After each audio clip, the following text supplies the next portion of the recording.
Shalom Bapak, Ibu, dan Saudara semua yang dikasihi Tuhan Yesus. Senang banget rasanya bisa kembali menyapa Anda. Selamat datang di ulasan renungan kita hari ini. Saya berdoa, dimanapun Anda berada saat dengar ini, Anda sehat dan kekuatan dari Roh Kudus menyertai Anda ya. Hari ini, kita bakal membedah sebuah bagian yang sangat menarik dari Alkitab, tepatnya di Kisah Para Rasul pasal 1 ayat 1-11. Tema ulasan kita hari ini adalah, jangan hanya menatap langit. Oke, mari kita selami sama-sama. Nah, pernah nggak sih Anda ngerasa bingung atau agak kosong gitu pas sebuah momen besar di hidup Anda baru aja selesai? Kayak misalnya nih, habis lulus sekolah, atau pas baru pindah kerjaan, atau mungkin setelah kehilangan seseorang yang sangat berarti. Biasanya di titik-titik transisi kayak gini, kita ngerasa stuck ya kan? Jalan di tempat dan seperti kehilangan arah. Hal ini membawa kita ke poin pertama, terjebak menatap ke langit. Kondisi stuck dan bingung ini sebetulnya persis banget sama yang dialamin para murid waktu itu. Coba bayangin, setelah ngelewatin berbagai rentetan peristiwa luar biasa, terus mereka ngelihat Yesus naik ke surga tepat di depan mata mereka. Mereka cuma bisa diam membeku. Di kepala mereka pasti mikir, oke, lalu sekarang apa yang harus saya lakuin? Kelumpuhan yang mereka rasain ini jujur aja sering banget mencerminkan kecenderungan kita di zaman sekarang. Kita sering diam aja, nebak-nebak apa langkah selanjutnya. Kita keliru mikir bahwa karena satu fase besar udah usai, ya tugas kita juga kelar. Padahal, pesan Tuhan itu jelas banget. Tugas kita justru baru aja dimulai. Lanjut ke bagian kedua, pertanyaan yang salah. Jadi gini, waktu kita lagi ada di masa transisi atau nunggu lama, kita sering banget salah fokus. Kita terjebak sama obsesi yang keliru. Di satu sisi, kita sibuk banget nanya, kapan? Kapan sih masalah ini selesai? Kapan penderitaan ini berakhir? Atau, kapan ya promosi dan berkat itu datang? Kita nunggu situasi berubah secara pasif. Tapi Tuhan sebenarnya pengen kita geser fokus kita dari kata kapan jadi apa? Apa yang bisa saya lakuin hari ini? Tuhan mau kita fokus ngambil tindakan nyata hari ini, bukan cuma nunggu tanpa arah. Masuk ke bagian ketiga kita, kuasa yang meledak atau dunamis. Lalu pertanyaannya, gimana kita bisa ambil tindakan kalau kita sendiri lagi merasa lemah dan bingung? Well, Tuhan itu nggak pernah loh nggak biarin kita jalan pakai kekuatan kita sendiri yang serba terbatas ini.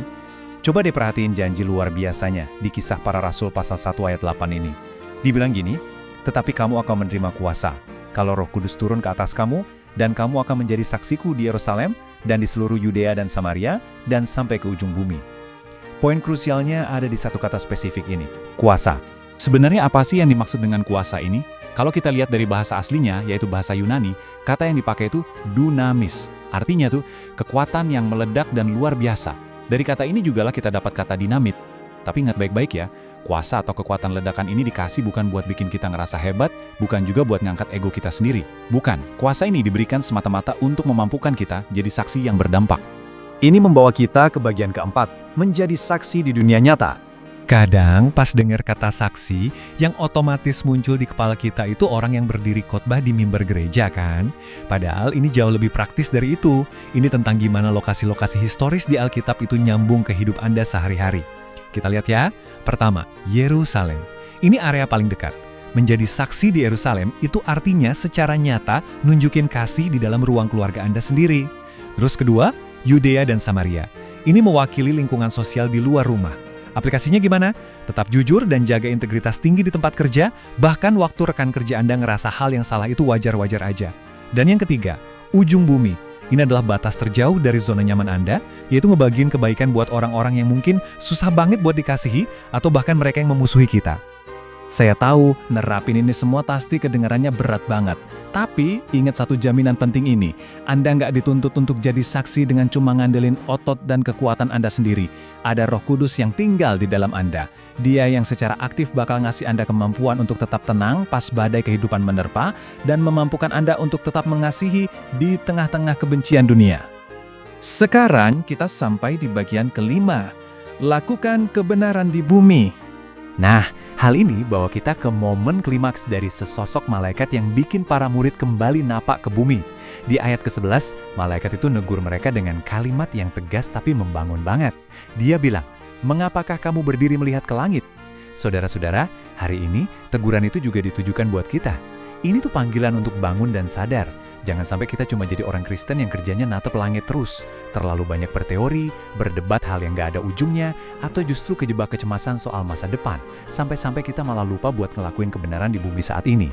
Jadi kesimpulan praktisnya, Yesus emang bakal datang lagi. Itu janji pastinya. Tapi, selama kita masih ada di sini sebelum hari itu tiba, pakailah kuasa yang udah Tuhan taruh di dalam Anda. Pakai untuk aktif bekerja, melayani dengan tulus, dan jadi saluran berkat buat sesama. Lakuin itu hari ini, jangan nunggu besok, dan gak usah nunggu sampai situasinya sempurna. Sebagai penutup, saya mau ninggalin satu pertanyaan provokatif buat Anda renungkan. Gimana sih cara Anda bakal gunain kuasa dunamis itu di bumi hari ini? Yuk berhenti sejenak dari kebingungan Anda, langkahkan kaki keluar dari stagnasi itu, dan mulai ambil tindakan nyata. Selamat menjalani hari. Ingat terus ya, kuasa yang luar biasa itu udah ada di dalam Anda. Tuhan Yesus memberkati Anda. Amin.